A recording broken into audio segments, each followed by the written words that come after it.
बिस्मिल्लाहिर्रहमानिर्रहीम अस्सलाम वालेकुम welcome to home biology class 11 biology دا په کې موږ کیلوین سایکل موږ شروع کړو. کیلوین سایکل په دریو سټیجونو کې ختميږي. کم دوه سټیجونه دي کاربن فکسیشن او ریډکشن هغه ما کلی دي. نن موږ درېمه سټیج کوو ریجنریشن اف RuBp. ریجنریشن دوباره پیدا کیږي RuBp روبیلوز بای فاسفیټ. نو روبیلوز بای فاسفیټ چې کله پیدا کیږي د کیلوین سایکل کې کم چې دوباره پیدا کیږي هغه جدا سټپ دی هغه ته موږ وایو ریجنریشن اف RuBp. نو RuBp are regenerated to continue the cycle. د کیلوین سایکل د کنټینیو ساتلو لپاره یا د مخکې د بو لپاره د روبیلوز بای فاسفیټ کم پیدا کېدی چې دي هغه ضروری دي. څنګه کیږي؟ نو PGAL phosphoglycerol aldehyde produced in many reduction stage have many alternatives. نو یاد ساتئ کله چې زموږ سره phosphoglycerol aldehyde چې دی کم چې په ریډکشن سټیج کې پیدا شي د دې الټرنیټیوز ډیر دي. مطلب دا دی د دې پیدا کېدا او د دې کار کول چې دي هغه ډیر دي. وس دا سونی PGAL چې په ریډکشن سټیج کې پیدا کیږي نو دا شپږ مالیکیول دي. نو وس چې کم شپږ PGAL پیدا شي نو په دې شپږو کې آوټ اف 6 مالیکیولز اف phosphoglycerol aldehyde په دې شپږو کې زمونږه په دې سټیج کې د یو PGAL سره کار دی.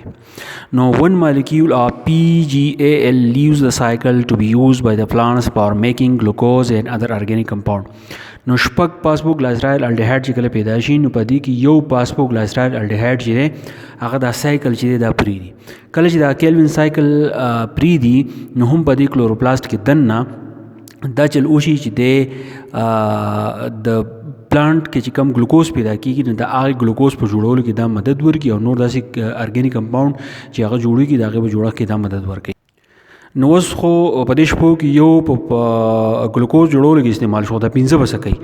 نو 5 PGAL molecule are recycled to regenerate 3 molecules of 5 carbon RuBp by means of several intermediate 3 carbon 4 carbon 6 carbon etc. نو باقی چې کم 15 glycerol aldehyde دي دا په کیلوین سایکل کې چولي را چولي. نو داسې چلو کې چې دا 3 molecules of 5 carbon RuBp پیدا کی. دا 3 molecules پیدا کی دا چا روبیلوز بای فاسفیټ 3 مالیکولز پیدا کی د روبیلوز بای فاسفیټ. خو دا روبیلوز بای فاسفیټ یو مالیکول چې نه پکې 100 کاربن نه پکې 15 بای مینز اف سیورل انټرمیډیټس 3 کاربن 4 کاربن 6 کاربن.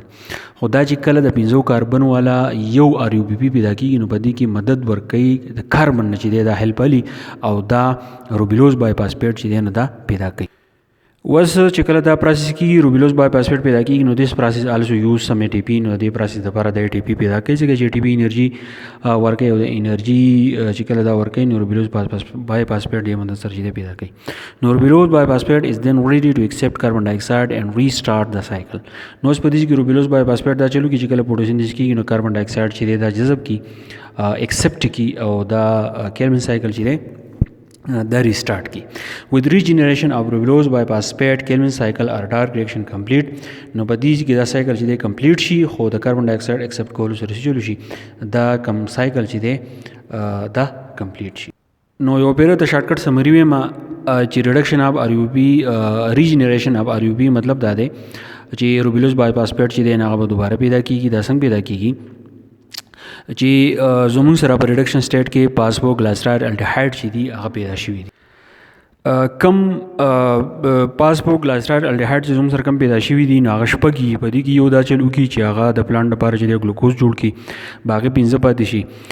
نو هغه 15 چې دي نو هغه دا چل وکړي چې دا 3 مالیکولز پیدا کی د روبیلوز بای فاسفیټ چې د روبیلوز بای فاسفیټ کم 3 مالیکول پیدا کوي نو باقي یو مالیکول چې نه هغه چې 15 کاربن او چې کله phosphoglycerol aldehyde لګي روبیلوز بای فاسفیټ پیدا کوي نو په دې کې ATP چې دی هغه هیلپ ورکي او کله چې روبیلوز بای فاسفیټ چې کله پیدا شي نو په دې کې دا ډارک ریاکشن چې دی د زوم سره کمپلیټ شي. په دې تاسو ول پوهیږئ چې زما په چینل کې تاسو کاربن فکسیشن پروسس وګورئ د کلاس 11 بایولوژي پلی لیست کې شته. دا غینه په تاسو ریډکشن سټیج وګورئ هغه د کلاس 11 بایولوژي پلی لیست کې شته او په هغه ورپسې بیا دا لیکچر وګورئ تاسو به چې تاسو په دې باندې صحیح پوه شئ. صرف دونه یاد ساتئ چې په ریجنریشن اف RuBp مطلب دا دی چې روبیلوز بایفاسفیټ چې دی هغه پیدا کیږي په د کې هیلپ څوک ورکوي په دې کې پاسفوګلایسرایل الډیهایډ هیلپ ورکوي دا د کوم ځای نه د پروډکشن کې پیدا کیږي دا شپږ پاسفوګلایسرایل الډیهایډ چې پیدا کیږي په دې کې یو دا چلو کې چې ګلوکوز جوړولو کې مدد ورکوي او 15 دا چل کوي چې هغه روبیلوز بایفاسفیټ چې نه تاسو جوړي په دې پوه شوي نو ماته په کمنټ کې ضرور وایي د نور ملګرو سره چې ضرور شیر کړئ. میلا اوس د بل لیکچر سره. تھینک یو ډیر مننه.